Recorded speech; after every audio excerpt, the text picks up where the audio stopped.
किसी ने उनको रोकने की कोशिश ही कहीं नहीं की। वो आए, घटना की, आराम से चले गए। बूंद बूंद के लिए तरसेगा पाकिस्तान, एक गिलास शुद्ध पानी नहीं मिल पाएगा, खेती नष्ट हो जाएगी, बिजली नष्ट हो जाएगी, ये हो जाएगा, वो हो जाएगा। गजब बता रहे थे, ऐसा लग रहा था कि जैसे प्यास तो लग ही गई पाकिस्तान को। अब तो ये स्पष्ट है कि कोई है जो भारत को चुनौती दे रहा है, कोई है पूछ पूछ करके कि हिंदू हो मार रहा है। इसका मतलब है कि कोई है जो हम हिंदुओं को चुनौती दे रहा है।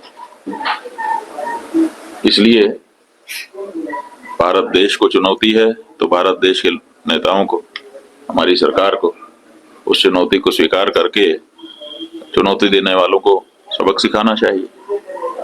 जहां तक हम हिंदुओं का प्रश्न है, एक हिंदू धर्माचारी होने के नाते हम भी अपने हिंदू समाज के लिए चिंतित हैं। हम भी इस बारे में मंथन कर रहे हैं कि हमारी सुरक्षा कैसे सुनिश्चित हो सके, क्योंकि जो सरकारें हैं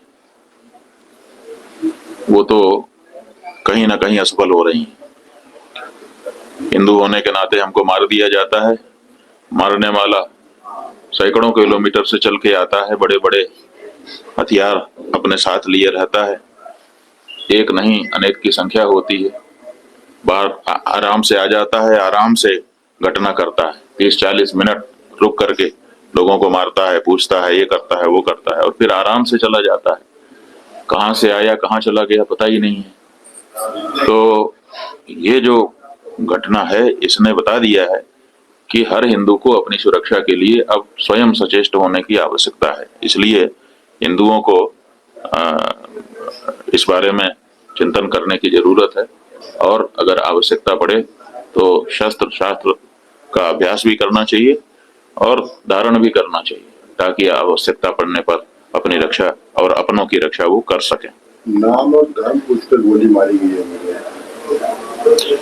हाँ, तो वही तो स्पष्ट हो गया है कि ये हमारे विरुद्ध कार्य किया जा रहा है। सबसे समस्या ये है कि जब हमारे घर में हमने चौकीदार रखा हुआ है और हम कहीं चले गए, हमारे घर में कोई घटना होती है तो हम सबसे पहले किसको पकड़ेंगे? सबसे पहले तो चौकीदार को पकड़ेंगे ना, कि तुम कहाँ थे, क्यों ये घटना हो गई तुम्हारे रहते हुए, किस लिए तुमको रखा था। लेकिन यहाँ नहीं ऐसा हो रहा है।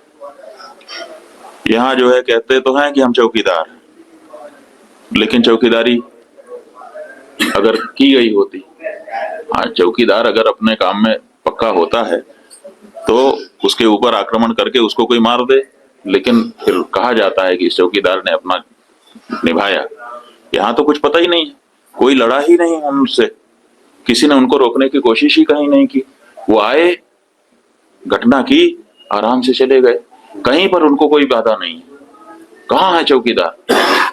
और चौकीदार के बारे में चर्चा ही नहीं हो रही है। अब कह रहे हैं हम उनको सबक सिखा देंगे, हम ये कर देंगे, हम वो कर देंगे।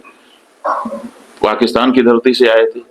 अरे भाई, पाकिस्तान की धरती से आए थे, इतनी जल्दी कैसे पता चल गया आपको? और अगर इतनी जल्दी आपको पता चल जाता है तो घटना के पहले क्यों नहीं पता चल गया? और दूसरी बात यह है कि अगर पाकिस्तान से आए तो पाकिस्तान के खिलाफ अच्छी तगड़ी कार्रवाई करिए। आप कह रहे हैं कि हम सिंधु नदी का जल रोक देंगे।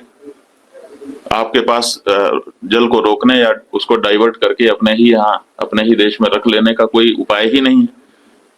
हमने विशेषज्ञों से पूछा कि अगर हम सिंधु नदी का जल पाकिस्तान में जाने से रोकना चाहते हैं तो हमारे पास क्या व्यवस्था है? उन्होंने कहा हमारे पास कोई व्यवस्था नहीं है। अगर हम आज से शुरू करें कि ऐसी व्यवस्था हम बना ले तो पैसा कितना लगेगा वो तो अभी पूछिए ही मत। अगर पैसा पर्याप्त दे दिया जाए, पैसे के कारण एक दिन भी काम ना रुके, तब भी 20 साल लगेगा, तब हम सिंधु नदी का जल रोक पाएंगे। तो ऐसी परिस्थिति में हम ये कह दे रहे हैं कि हम सिंधु नदी का जल रोक लेंगे। और टेलीविजन के एंकर हमने सुना, वो कह रहे थे बूंद बूंद के लिए तरसेगा पाकिस्तान, एक गिलास शुद्ध पानी नहीं मिल पाएगा, खेती नष्ट हो जाएगी, बिजली नष्ट हो जाएगी, ये हो जाएगा, वो हो जाएगा। गजब बता रहे थे, ऐसा लग रहा था कि जैसे प्यास तो लग ही गई पाकिस्तान को। और इधर विशेषज्ञ बता रहे हैं कि हमारे पास पानी को रोक लेने का कोई उपाय ही नहीं है। तो ये जो बातें हैं ये समझ से बाहर हैं। हमारा ये कहना है कि घटना बहुत बड़ी हुई है, इससे बहुत सारी शिक्षा समझ लेने की आवश्यकता है, सबक लेने की आवश्यकता है। और सबसे पहले जिन लोगों से ये चूक हुई है उनको चिन्हित करने की आवश्यकता है और उनको दंडित करने की आवश्यकता है। उसके बाद अगर कोई बाहरी है तो उसके ऊपर भी